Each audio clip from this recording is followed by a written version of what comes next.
Woo! This is Wandavision doing a review on Wandavision episode 6. Enjoy. Woo! Alright guys, let's get started.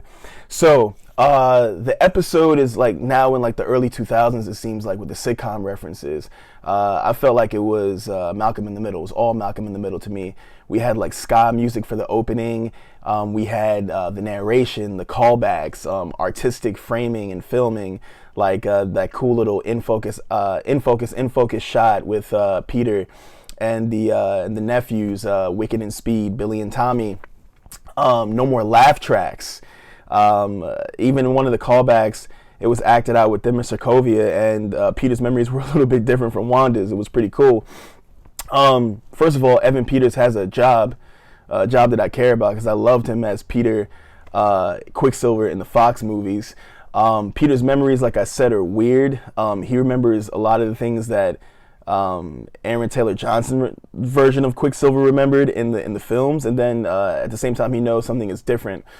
One thing that blew my mind that I loved as a huge comic book nerd are the comic accurate outfits. Quicksilver's outfit, Wanda's outfit, the Scarlet Witch outfit from the 70s and 80s, Vision's outfit from the 80s. It was awesome. It was like seeing that come to life if it were like a 1985 like $1 budget movie. Vision looked like a like a Harlem Globetrotter, like a 1980s basketball player with those shorts on. It was crazy. Wanda's neighbors are like aware of her controlling everything, like even more so. I think the neighbor, his name was Daryl.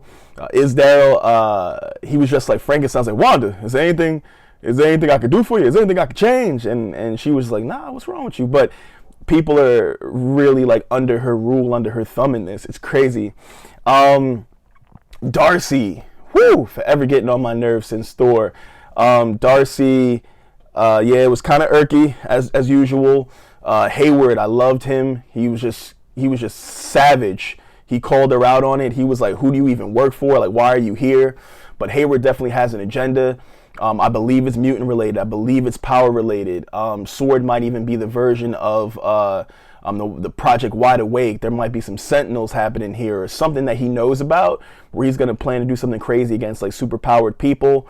Maybe like a No More Mutant situation.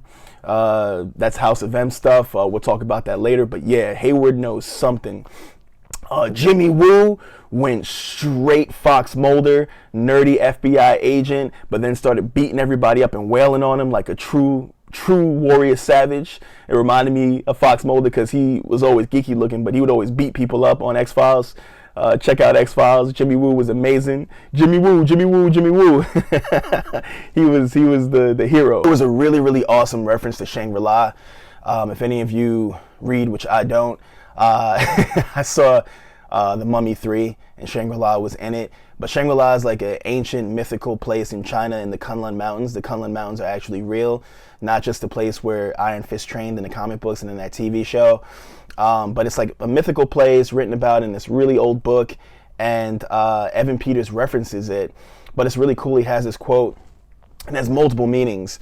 He says, if I found Shangri-La, I wouldn't want to be reminded of the past either. And it's kind of like Wanda's making this mythical place, this fantasy world, like she did in the House of M plot in the comics, which Wandavision is based on. And that kind of relates to Shangri-La because it's a mythical, magical place filled from fantasy. So it's very cool.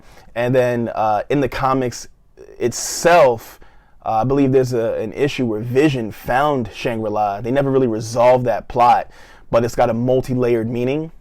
And Wanda says something about that's kick-ass. And all that stood out to me is that Evan Peters and the original Quicksilver, not the original Quicksilver, but the MCU version of Quicksilver, Aaron Taylor Johnson, like he played kick-ass. They were both in that movie. Evan Peters actually played his friend. So I feel like there's multiple layers of references there. It was pretty dope.